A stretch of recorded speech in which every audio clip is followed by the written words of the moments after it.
I hope you enjoyed the intro there. It's kind of cheesy. I'm not good at like voice acting, you know, trying to make different voices for different characters. So the only thing I think of is doing like bubble text, whatever stuff on the videos. But anyways, I'm finally got around to it. You're looking at Four Against Darkness. This is that board I was telling you about from Tabletop Engineers Plays. That's his YouTube channel. He makes these on Etsy's, and it's really cool. It's very well organized. It has the final boss modifier right here. So if I kill one, I put a 1 die there. Minions killed, because in Four Against Darkness, you need to get a total of 10 groups of minions, and then you can level up. You can roll to level up a character. So like if I got 1, I put there. It's just a good way to organize things, to keep track. I'll put it at 0 right now. And then here, as you can see, I already made a mess. But these are dry erase little boards here that I had to steal some dry erase markers from my grandkids, because I need to get some better ones. These are the good old, big old Crayola looking things. You can put the name down and what they are, you know, dwarf, Rowan. So you got Fennick, the dwarf, you got Rowan, the barbarian, you got Sheila, the elf, and Jen, the warrior. And then right here it has an L, that's level 1. And then A's for attack, which is a +1. And then obviously if they have like, you know, for like Fennick, if he's attacking goblins, another plus, it'll be a +2 or whatever. And then you got your D for your defense, which he's at a +3, +4 if he's fighting trolls, ogres, or giants, and so forth with the other guys. It's just really cool. And, you know, these right here, these are D10 slots, and this is to keep track of their health. Now, see, this is the 480 game board here that I found on Board Game Geek. I can't remember the guy's name, but it's really cool. I will use this graph right now since I already rolled for an entry and I already put the entry down here. You guys might need to minimize or maximize the computer screen if you want to see this closer. I'm not sure how it works for you guys. And it has all this, which is pretty much the same thing, is right here. So, but you could leave little notes here to remind you of what their special ability, their abilities are. Like Rowan, the barbarian, he can use rage once per dungeon crawl or whatever. And you got Sheila here, and she's got you know, attack +1 attack to the orcs, and she has the spell sleep, so she could put minions whatever asleep, and then pretty much they're dead. So because you just walk up and so anyways, and then you got Jen, who's a human warrior. And I have them all right here. And that's a neat thing. So this is a part of a dry erase board here that you can put notes if you want here. But also you could take it out if you want to use smaller dice. You can use that as a dice tray too. But I'm going to use it for because in four Against Darkness here, you have to have your group in a formation. And I'm going 2 and 2. You can actually go in a line if you want, and there is actually an option there if you're going in through a narrow corridor. But since this is my very first game at Four Against Darkness, I mean, bear with me here. I'm a little nervous. It took me a long time to decide to make a video here. I will be doing episodes on this. I am not going to sit here and go through the whole game here, because it's kind of a learning process, and we'll see what happens here. Oh, and this is a little note table here, and I put gold there, so if we fight anything where we can earn some gold, we'll keep track up here. Each individual here has gold. Fennick has 8, Rowan has 6, Sheila has 8, and Jen has 11. And they each have a 1 bandage apiece in case they get wounded. They can heal each other. This is my concern. I rolled a D8 for the characters here, and I did not roll a rogue, and I did not roll a cleric. So I got a dwarf and an elf, a barbarian, and a warrior, as I mentioned before. So yeah, now it's optional in this game to have the doors locked or not. And guys, I'm gonna have to go the easy way here just for my first game. I'm just gonna take the option of the doors are always unlocked, because otherwise you'd be sitting there rolling to see if you get through or not. And you know, I don't have a rogue to pick the lock, so so that means I would have to use the barbarian and bash the doors, and every time you bash the door open, you have to roll to see what wandering monster you've awakened. Yeah, so we'll go ahead and do that option. All the doors will be unlocked in this dungeon here. And I got this little sheet, which I'm probably going to go ahead and print up a bigger sheet because it's actually hard for my eyes to see. What you do is you roll a D66 for a room and then 2D6 on the room contents. You got your corridor and your room. So if we're in a corridor, I roll D66. Say I roll a 3. So I'll go on this side and it says roll D6 for traps table, which is a no bueno. You don't want that. And if I'm in a room, I'll go to the right side. So I'll roll D6 for traps or whatever. So you don't really want to roll a 3, it looks like. And then so forth. Some rooms are empty, but they also give you the ability to allow you to, if you want to search, which is good. You can actually get something, but you can also end up with a minion or boss, wandering monster, or whatever can happen. So yeah, and then down here they have little like boss 37, the page numbers to look up stuff if you need help to find stuff. So that's pretty cool. But then next video here, I'm gonna go ahead and make this bigger. Make this bigger, man. This is pretty small. You know, I was just trying to save space here. D66 for your the maps, your entrance rooms, which I already did. I rolled a 2, and that's what I'm starting off here. There's a doorway there, going this way and this way, and it's an open corridor. There's never a minion or any monsters in the entryway. And then you start rolling D66, and then you know, say I rolled a 13, and here we got like a number 2 kind of design. And then I just try to attach it to any way I can to make it fit on this map. So there will be possible dead ends if I'm close to the edges, and then I just try to do my best to work around it. So anyways, and right here I got D10s right here for levels, like the monster level. If it's a level, I don't know, 7, I just put it right there. It's a 7.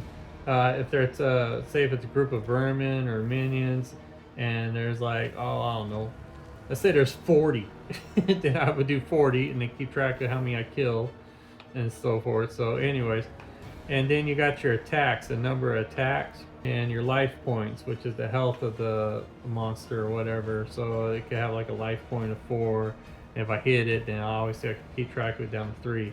Now I'm sure there's gonna be times where I'm just gonna know this just by just knowing just top of my head what's going on here. So, but it's handy to have. This little slot here says monster, and Jim of Tabletop Engineer Plays made these little things over here. I'll pick one out. Say zombies, and it has right there, and then it has the letter V. That means vermin. My light's horrible. Sorry.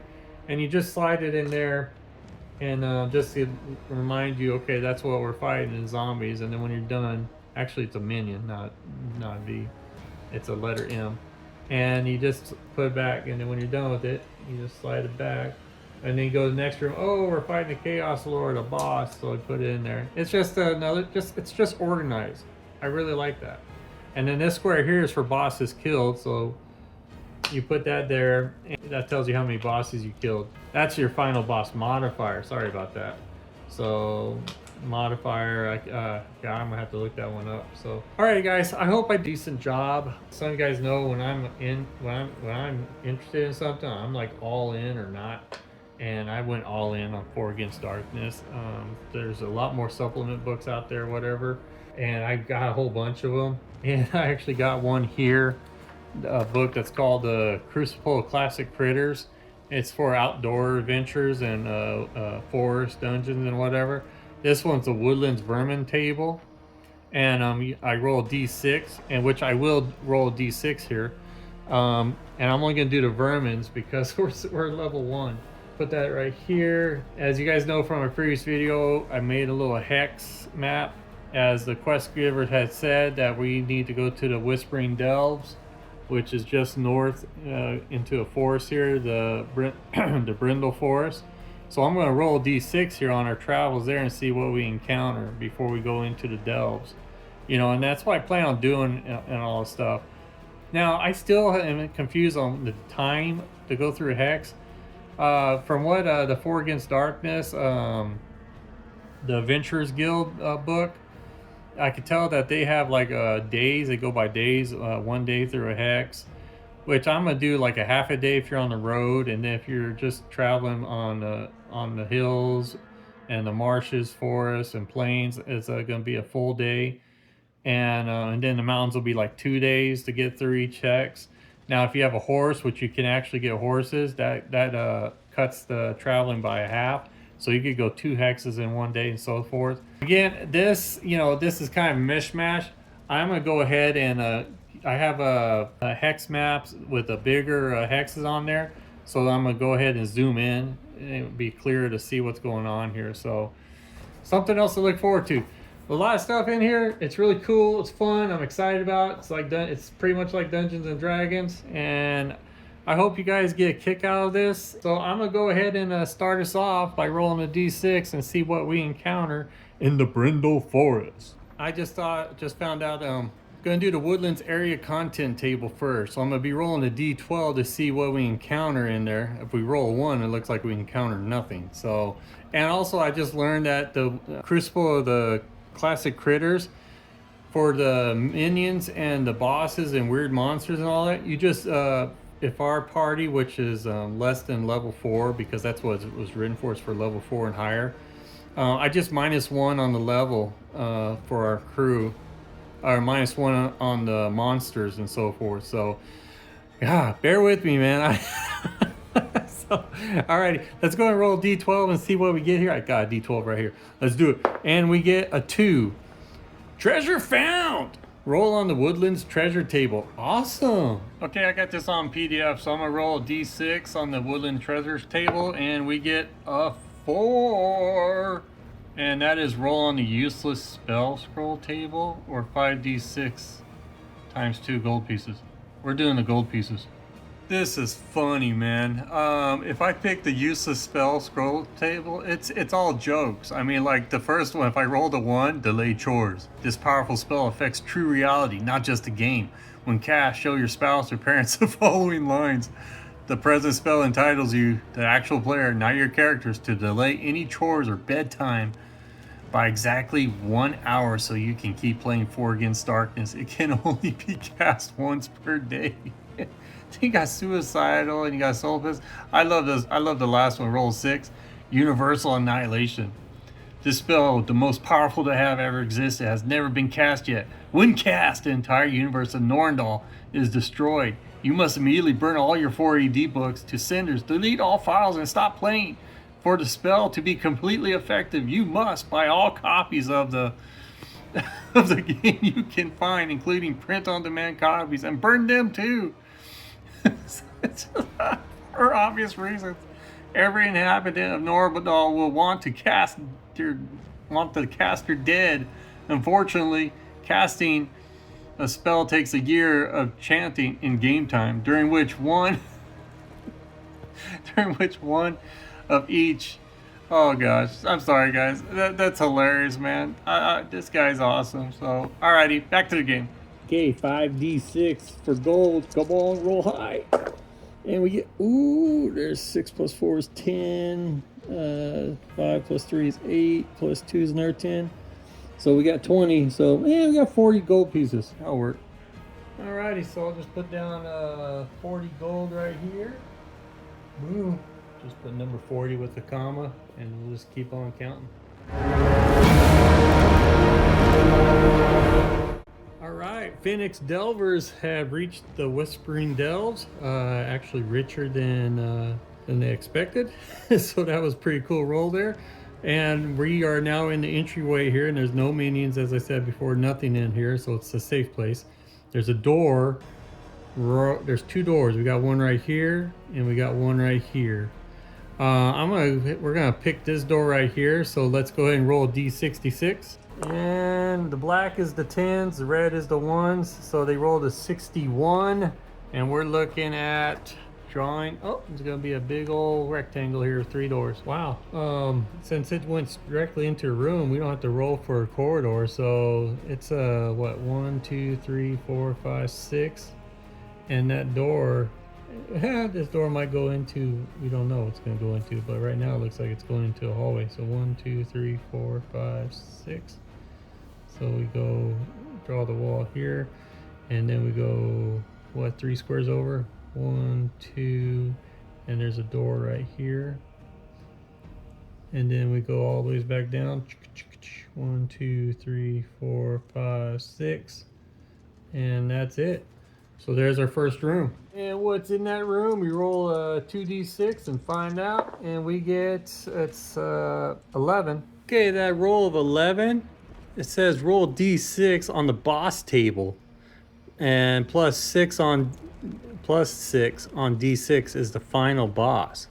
Yeah, so this might be a pretty quick game here. If we win, we roll d6 for level up plus a d6 treasure table, but have to roll a d6 for it to be the final boss. And we're trying to find that staff. So let's roll d6, and we get a 4. Holy crap! My first game, and I'm gonna encounter Medusa, level 4 with 4 life points. Treasures a +1. All characters at the beginning of the battle must save versus a level 4 gaze attack or be turned to stone. Petrified characters are out of the game until a blessing spell is cast on them. Rogues, which we don't have one, add half their level to the save. I could do a reaction there, which is if I roll d6, 1 is a bribe, and that's going to be a roll 6 d6s for gold pieces.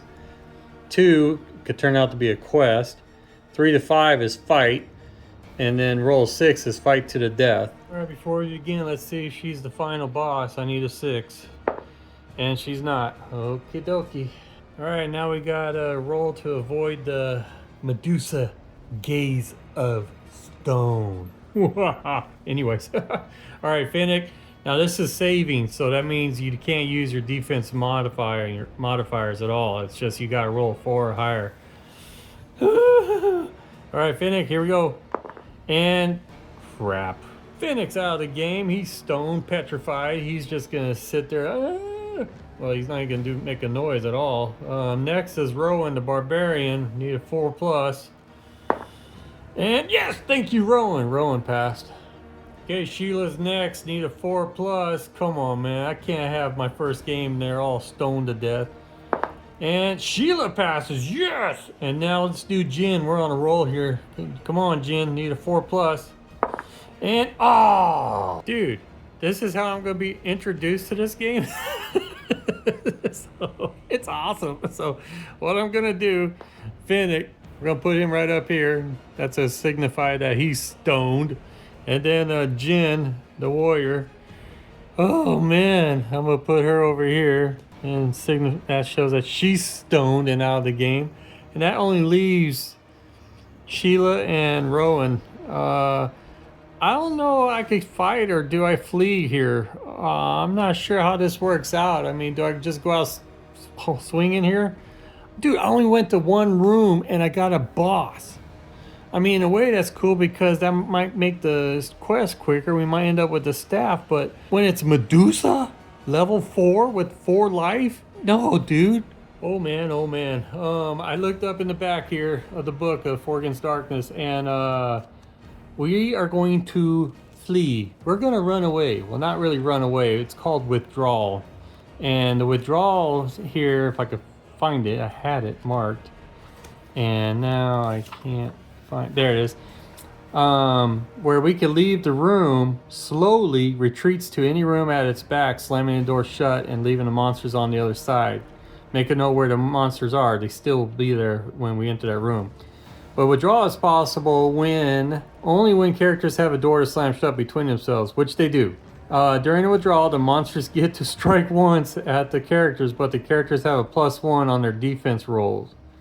Now see, it says defense rolls here. So, but when it's a saving roll, I guess it would be defense because your defense is running away. I'm not sure how that works. But we're not going to do flight because flight doesn't allow any kind of modifiers. You just turn and run and hope you don't get, hit or stoned. So, alrighty, we're going to go ahead and do the withdrawal. I mean, man, right off the bat, we only got the one room and this is where we're at. Oh my gosh. Okay, I'm going to go by what it says, a +1 to their defense. So that means Rowan has a +1 on his defense. So it'll be a +2 for him to escape, whatever the roll is. So it looks like he needs to get what? Need a level 4. So you got to get a 2 or higher. Come on, Rowan, you need a 2 or higher. And, oh, he passed anyway. Either way, he passed. And then the next one is Sheila. Come on, Sheila, you're in the same boat. You got a +1 with the modifier. It's another plus, so it's a +2. So you need a 2 or higher to pass, according to what it says there with the +1 defense roll. So in the comments below, guys, let me know if you guys just do the strictly saving like it was before, where they just needed a 4 or higher. But I'm kind of confused because it said +1 defense roll, so I'm going by the defense now. Anyways, Sheila, you need a 2 or higher. Yes! Alrighty, either way they pass if you didn't have to use the saving whatever, or had to use the saving one. So, alrighty, those two have escaped.